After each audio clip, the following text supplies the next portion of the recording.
nuevamente. Muchas gracias, Ilustre Gloria, y gracias por estar aquí. Que por cierto, te iba a preguntar, ¿cómo entraste? ¿Entraste con la liga que les envié? ¿Con esa liga entraste a esta plataforma Teams?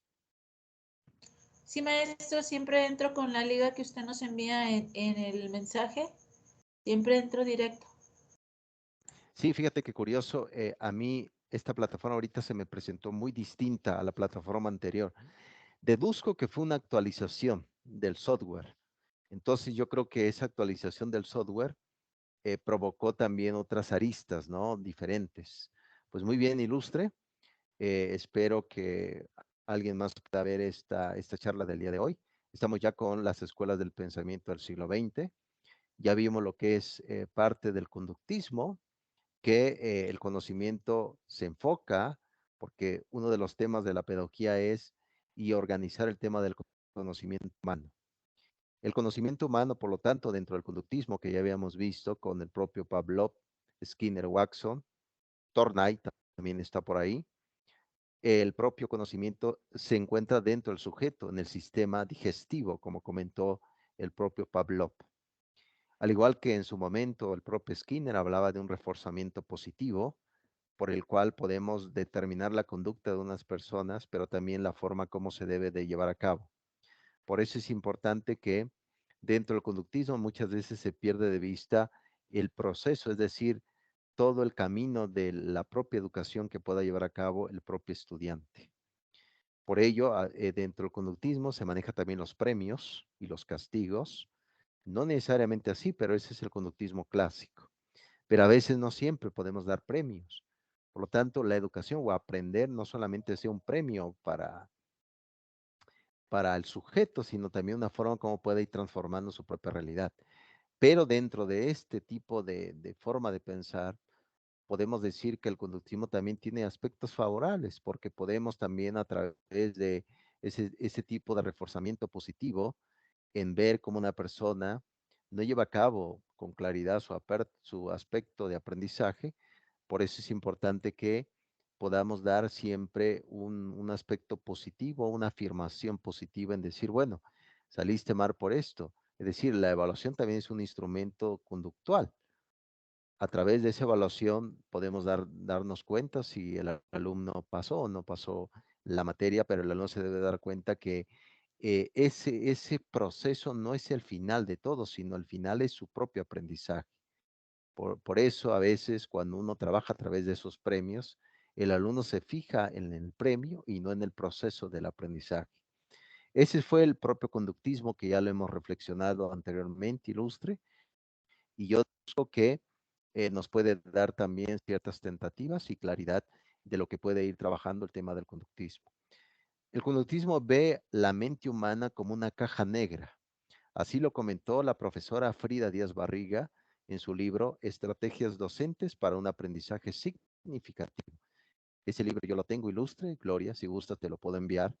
Por ahí también les envío bueno, eso me parece que esa va a ser la tarea que va a ser la última tarea que les voy a dar sobre este libro de que ve la propia caja negra, la mente humana.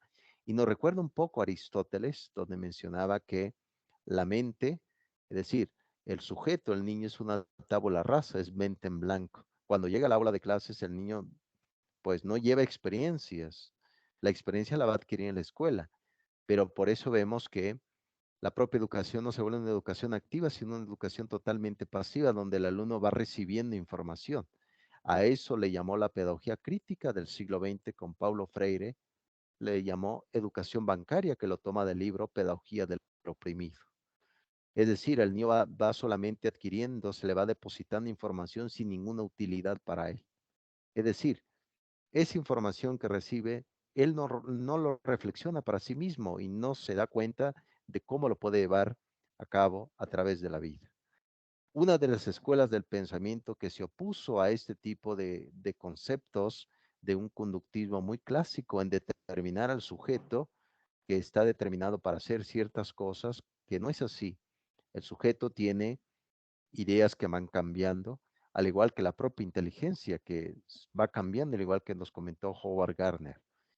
Uno de estos, que tiene por ahí un libro que se llama La epistemología genética, tiene otro libro también que se llama La psicología del niño, se llama Jean Piaget, que tú lo has citado mucho, Ilustre Gloria, dentro de tu formación. Jean Piaget fue suizo, pertenece al siglo XX, estudió biología, se interesó mucho en el tema educativo. Sí es verdad que el propio Piaget no llevó a cabo este tipo de hipótesis, que ahorita sabemos que es una teoría, es algo que ya se comprobó. No lo llevó a cabo en una escuela como tal, sino lo llevó a cabo a través de su familiar, lo llevó a cabo a través de niños más cercanos que tenía, no necesariamente en el ámbito educativo. Algunos le van a reprochar un poco este punto, pero vamos a ver que Piaget habla sobre el punto de vista de la herencia genética. Este tipo de herencias que los padres nos pueden dar para que podamos nosotros ser propensos a cierto aprendizaje. Y por lo tanto, dice Piaget que no somos copia de la realidad, somos construcciones personales. De ahí viene la siguiente teoría de la corriente pedagógica epistemológica que se llama el constructivismo. El sujeto no es un clon de la realidad, el sujeto es una construcción constantemente a través de lo social, donde se vincula tres aspectos: la escuela, la convivencia y también el aspecto interno del sujeto. Esos son los tres puntos de vista donde el propio Piaget, desde su libro Epistemología Genética, nos menciona, pero además él dice que la maduración mental de los niños se va adquiriendo a través de diferentes etapas. Esas etapas ahorita lo vamos a ver, pero recuerda muy bien, Ilustre Gloria, y los que me van a escuchar, el constructivismo es una de las corrientes pedagógicas del siglo XX que se opone al conductismo. Es decir, el conductista dice que el niño ya está definido, ya está construido. Se puede un niño, como decía Skinner en su libro Walden 2, dame un niño y voy a hacer de él un arquitecto o voy a hacer de él una persona, una vagabunda, una persona que no tiene nada, etcétera. Eso es una forma de determinismo. El constructivismo dice, no, todo aquel que tenga voluntad, que tenga guía, que tenga educación, puede ser lo que él quiera. Ese es el constructivismo. No está definido ni nada. Ese es un aspecto, Lustre Gloria y los que me van a escuchar.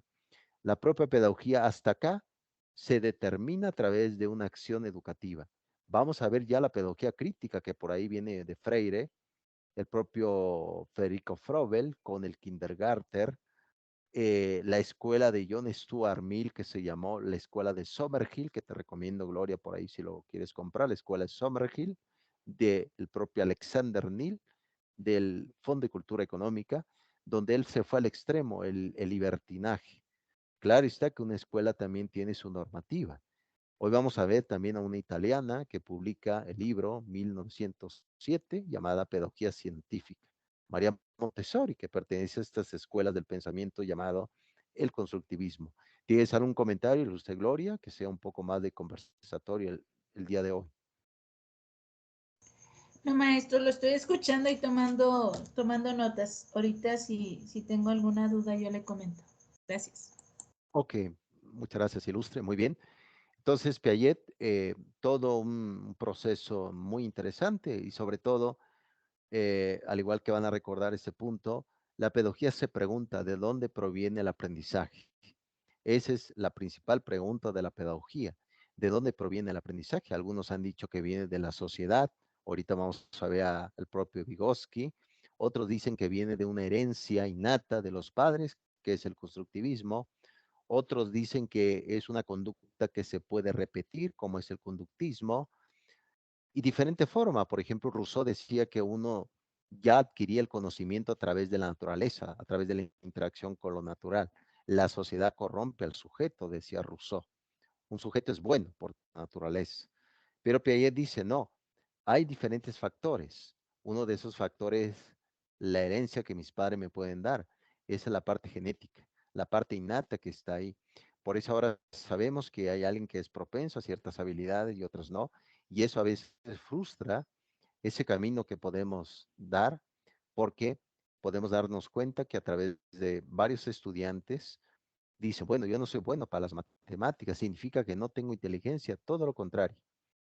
Puede ser, y ya nos comentó, ya venía un bosquejo de lo que va a ser la psicología educativa del siglo XX con Howard Gardner, que nos dice, espérame, tipo de inteligencia es distinta. ¿Por qué no te enfocas en esas habilidades? Al final de cuentas, el aula de clases, lo que nos dice en el abordaje pedagógico es lo que distingue una escuela es la diferencia, no lo común. La gran diferencia de pensar, de pensamiento, de estrategias, de acciones. Pero también el objeto también es un camino de educación. Si una escuela no tiene los procedimientos, hasta una pintura que, por ejemplo, una escuela que esté bien pintada también puede ayudar para el aprendizaje, un buen ambiente de aprendizaje. A veces no nada más nos enfocamos en el sujeto, pero también el objeto, no perdamos de vista. El objeto, una buena escuela, un buen lugar donde salir a caminar, etcétera, etcétera. Todo eso parte de la teoría del constructivismo, que dice que el sujeto no es copia de la realidad, sino es una construcción personal. Muy bien, prosigo, porque el tiempo, lamentablemente, ilustre gloria, puedo citar a San Agustín de Hipona, que una vez le preguntaron a San Agustín, que ¿qué es el tiempo? Y San Agustín dijo, yo no sé qué es el tiempo. Si me lo preguntas, no lo sé. Pero si no lo preguntas, sí lo sé. Ahora puedo decir, citando a San Agustín, ahorita sé que falta 18 minutos para que terminemos. Falta 18 minutos. Es lo que puedo decir en este momento. Muy bien. Ahora bien, dentro de este proceso de conductas, de adquisiciones de comportamientos, de sucesos, de adquisiciones, etcétera, vemos también ciertos procesos por el cual el niño, hablamos del niño, va adquiriendo ciertas habilidades, ciertas destrezas, la forma de comportarse con los demás se va dando a través de diferentes como proyectos, como procesos, como etapas, etcétera, etcétera, que nos comenta Piaget. Es importante, Gloria, y los que me van a escuchar, que antes de los clásicos como David Ausubel, Carl Rogers, Albert Bandura, se creía y se pensaba que el niño era un adulto en pequeño. Por lo tanto, se pensaba que un niño era un adulto y como tal se debería de tratar como un adulto.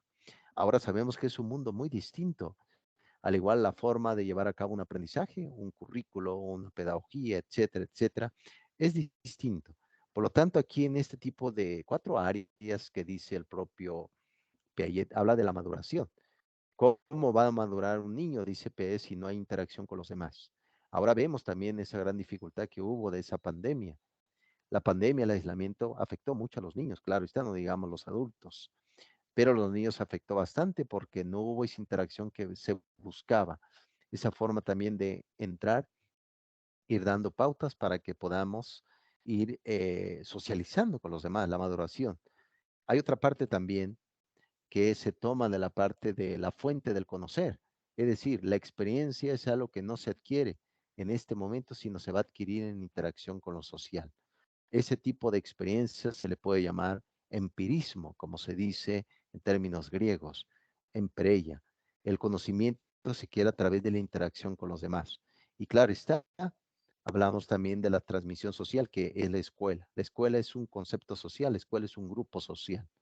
Y claro está, el equilibrio es la regla moral. Es decir, mucho se ha dicho que cuando un sujeto nace, es amoral, ¿no? Es decir, no tiene cierta, no sabe lo que realmente es bueno o es malo, pues precisamente el equilibrio se va a dar a través de esa normativa escolar. Por eso en estas 4 fases que comenta Piaget, el creador del constructivismo, vemos diferentes etapas como el sujeto va adquiriendo el niño, ¿no? Hay cosas que no se deben de hacer. Ah, lo voy a aprender en la escuela. Hay cosas que sí aprendí en la familia, pero lo voy a rectificar en la escuela. Perfecto, excelente. Y eso es como se pueda ir trabajando de esa forma totalmente sistemática. Y aquí vemos prácticamente otra de las diapositivas que aparecen aquí. Hablamos de aspecto de transformación. Como comentaba el propio Piaget, la mente del niño aún no está terminada, aún no está construida en las ideas socialmente. Por eso es importante llenar esa mente con aspectos o recuerdos que sean totalmente activos, que sean fantasiosos, pero que vaya de la mano con también con lo real. El mundo del niño es un mundo de fantasías, pero esa fantasía se debe de cuidar. ¿Qué significa esto? que debe de tener también sucesos que puedan ayudar a estimular la memoria, estimular la imaginación, etcétera, etcétera. Eso también es una de las dificultades de este tiempo, porque los niños están viendo cosas que no deberían de ver en este momento. Y también la tecnología ofrece mucha información que los niños no van a comprender qué significa esto. Por eso que el niño, como muy bien comentó el propio Fernando Sabater, eh, despierta y lee en su libro, hablamos de eso, es decir, de recuperar la infancia recuperada. Por eso hablamos de ese tipo de transformación que comenta el propio Piaget. Muy bien, prosigo. Y así, para ir definiendo precisamente este tipo de conceptos, hubo una manifestación no solamente ante el conductismo en el siglo XX, sino también un, alzaron la mano fuerte, aventaron una bofetada muy fuerte en lo que fue la escuela tradicional. ¿Cuáles eran las características de la escuela tradicional en el siglo XX? Recuerda, Luz y Gloria, los que me escuchan, la escuela desde el propio Platón del 387 antes de Cristo, con la academia que fundó, donde el docente llegaba y daba su cátedra, de ahí viene cátedra, silla, donde daba su información, pero el alumno solamente estaba totalmente pasivo, sin refutar al docente, sin entablar ese diálogo. Eso era lo que era la escuela tradicional. Ya luego, a partir del propio Jean Piaget, que en este caso lo estamos revisando, hablan de eso y muy bien nos recuerda el libro de Freire llamado El Grito Manso. Todo esto, cuántas ideas no habían de estos niños sentados ahí en bancas muy difíciles, como si fuera un castigo, bancas de madera, incapaz de moverse, si es que realmente lo hacían, había ciertos castigos del docente, a veces existía azotes y había mucho miedo. Esa es la crítica a la escuela tradicional, una escuela que su pedagogía era muy rígida, el docente poseía toda la verdad y todo estaba enfocado en el docente.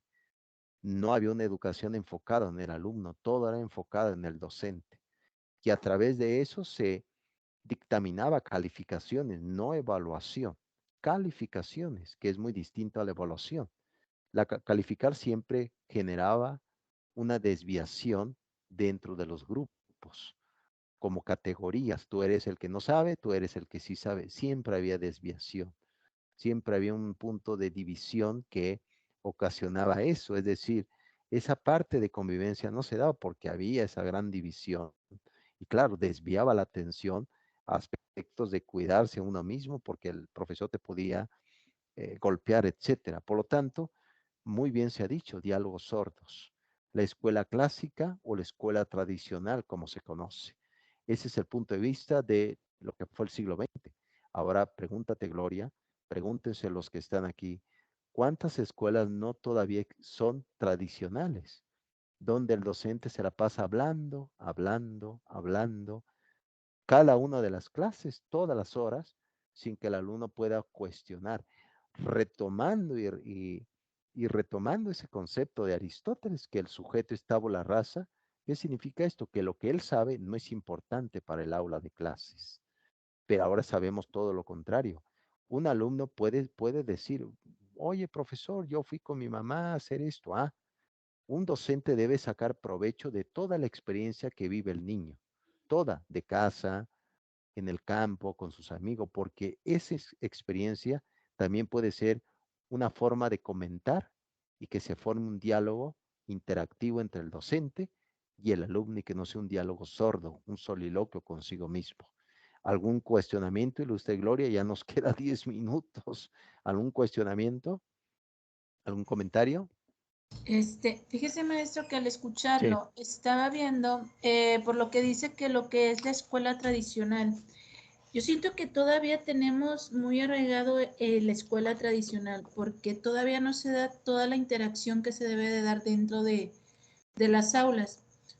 Por ejemplo, en los programas de educación, en el 2004 hubo una reestructuración en el programa de educación preescolar donde sí, manejaba lo que es el método de competencias, que a través de ese método de competencias tú podías utilizar cualquiera de los metodologías o estrategias que pudiera hacer que el niño aprendiera más.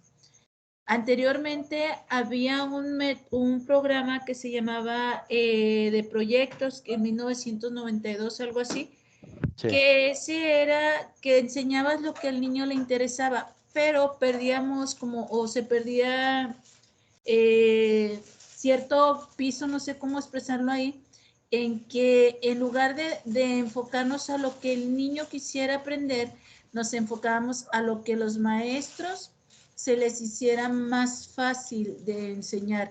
Entonces nunca se había dado,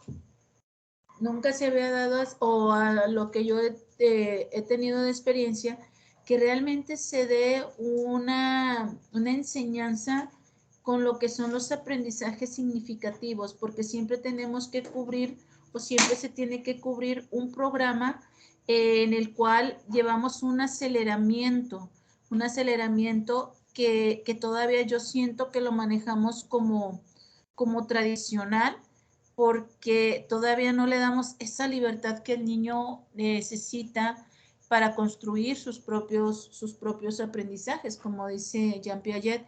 Entonces, pues vamos avanzando, pero a la vez como que nos seguimos conteniendo para que la escuela tenga realmente esa enseñanza significativa que se da a través de las experiencias. Por lo que estaba escuchándolo, que decía pues que Piaget maneja que es a través de la genética y también de lo sí. que se da a través de las interacciones.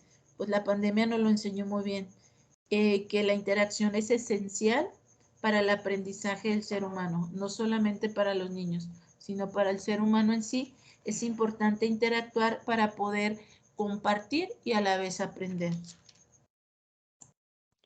Totalmente lo comentas bien, Ilustre. Hay una palabra que se toma de la administración educativa que se llama estrategia situacional, así se le llama, estrategia situacional. ¿Qué es estrategia? Viene inclusive desde el siglo XX, donde habla sobre las políticas educativas.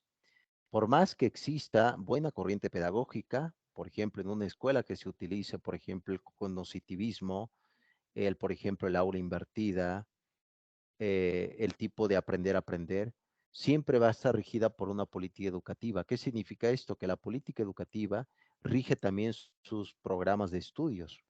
Hace 2 días fue presentado ya de forma ya sistemática lo que va a ser el plan de estudio 2022 de la nueva escuela mexicana. Sabes muy bien que se va a hablar de fases dentro de los grados escolares. Claro, esta va a ser como cierto, como experimento dentro de este nuevo currículo escolar. Al final de cuentas, eso es pedagogía. Y uno analiza lo que tú comentas, Gloria, que el docente también, pues se le debe de exigir. El docente no se va a detener tanto en un tema, a decir, tengo que terminar mi temario. Si no, vamos a terminar el tiempo. Y ahí viene lo apresurado de todo esto, que al final de cuentas lo riesgoso, y no pierdas de vista esto, que lo riesgoso, y lo dice la pedagogía, es que se termine en exceso de contenido y poco aprendizaje, ¿no? Es decir, más contenido y poco aprender. Y a veces eso es la dificultad y siempre se ha dicho, por ejemplo, en el rol del docente. El docente termina siendo un administrador, calificando, que está bien, pero tiene que leer el docente, tiene que preparar su clase. Por eso, no pierdas de vista la estrategia situacional, este tipo de aspectos que no hay que perder de vista también las políticas educativas. Un docente debe determinar siempre dentro del tiempo que marca la SEP, ¿no? En este caso aquí en México. Entonces, entramos en conflictos totalmente y precisamente esto va a entrar grandes dificultades y eso es precisamente lo que llegamos a todo esto. Pero bueno, lo comentas bien, Ilustre Gloria. Recuerda que planes vienen, planes van en temas educativos, pero es importante siempre mantener que la propia pedagogía siempre será una alborada, siempre será aires frescos para nuestro tiempo. Aquí, como puedes ver, Piaget hizo ciertas divisiones de ese tipo de proceso cognitivo Recuerda que la palabra cognitivo viene del latín clásico que significa cognoscere, llegar a conocer. ¿Cómo será el llegar a conocer? Ah, pues Piaget dice, bueno, el niño tiene diferentes etapas por el cual se va vinculando con su cuerpo, un reconocimiento del cuerpo, hablamos de las acciones motoras, de la parte del cuerpo, de las sensaciones, inclusive la forma como identifica el niño. Por ejemplo, hablamos de operaciones concretas. Ya empieza a ver en el sujeto, en el niño, aspectos abstractos, ¿no? Por ejemplo, en decir, está lloviendo a cántaro. Oye, pero ¿cómo? No cae cántaro. Sí, es una expresión, es pura abstracción, ¿no? Entonces, pero también, por ejemplo, en la etapa preoperacional también vemos también cierto animismo. Esa palabra viene de origen antropológico religioso. El animismo es una corriente que dice que los objetos poseen, poseen cierta voluntad, ¿no? Por eso, por ejemplo, vemos un objeto, una pelota que se mueve, a lo mejor el niño va a pensar que esa pelota tiene voluntad propia y no es así. Poco a poco se irá madurando esa etapa, pero déjame decirte que cuando uno siendo adulto a veces así lo cree, ¿no? Esta mesa me acabo de golpear. No, la mesa no tiene vida, la mesa no es un concepto animista, pero es importante que el niño lo sepa. El objeto está ahí en la escuela para ser utilizado, no las personas. El objeto se utiliza y el objeto también posee verdades. A eso le llamamos el realismo. Dentro de la filosofía se le llama esa corriente el realismo. ¿Qué significa esto? Que el sujeto sí conoce los objetos, pero también los objetos poseen verdades. ¿Qué verdades? Es sólido, es líquido, es caliente. Todo eso es posesión de verdades. Por eso es importante, Ilustre Gloria, los que me escuchan, los que me van a escuchar. Una escuela debe tener mucho significado, es decir, debe de tener objetos donde el niño pueda interactuar, pueda construir, pueda formar, pueda soñar. Una escuela ausente de todo eso va a ser muy difícil que se lleve a cabo el aprendizaje. El niño tiene que tocar, tiene que seguir, tiene que caminar dentro de todo eso y prácticamente Piaget nos brinda ese acercamiento de lo que es precisamente todo ese camino. Y claro está, eh, vamos a ver ya otro psicólogo educativo. Piaget precisamente pertenece a lo que fue la epistemología genética, pero hubo otro hombre, y ahí lo vamos a dejar, Gloria, porque pues ya no se nos acaba de terminar el tiempo, pero vamos a retomarlo, la siguiente clase, la última clase ya. Lee Vygotsky publicó en 1935, claro está, ya después de haber muerto, lamentablemente el éxito llega después de morir, ¿no? Nos gustaría realmente que el éxito llegara en momentos que estemos vivos, pero el éxito para Vygotsky llegó ya después de morir. En 1935 se publica el libro Pensamiento y Lenguaje, donde hace un análisis de los primates, el propio Vygotsky, con los niños.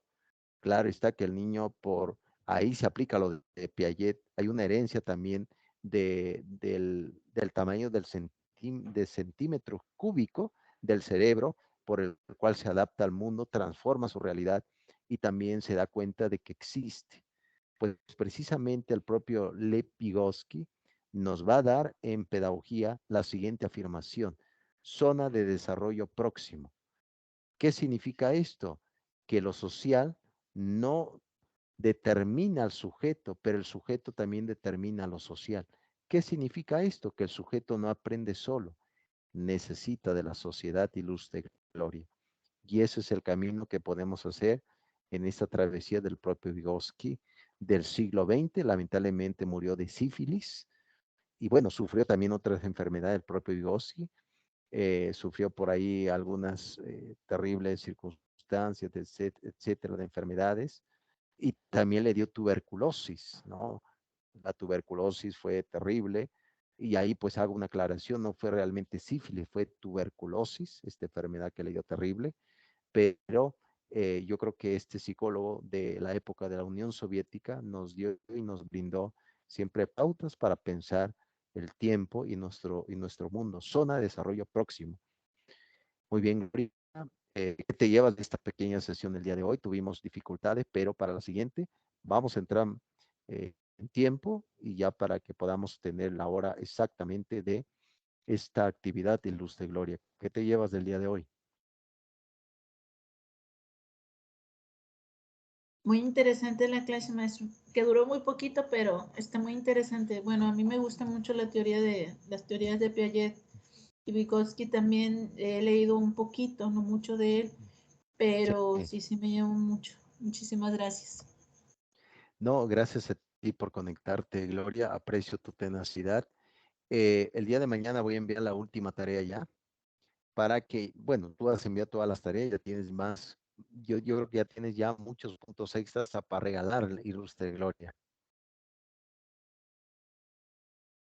No, maestro, no los regalo, póngamelos mejor.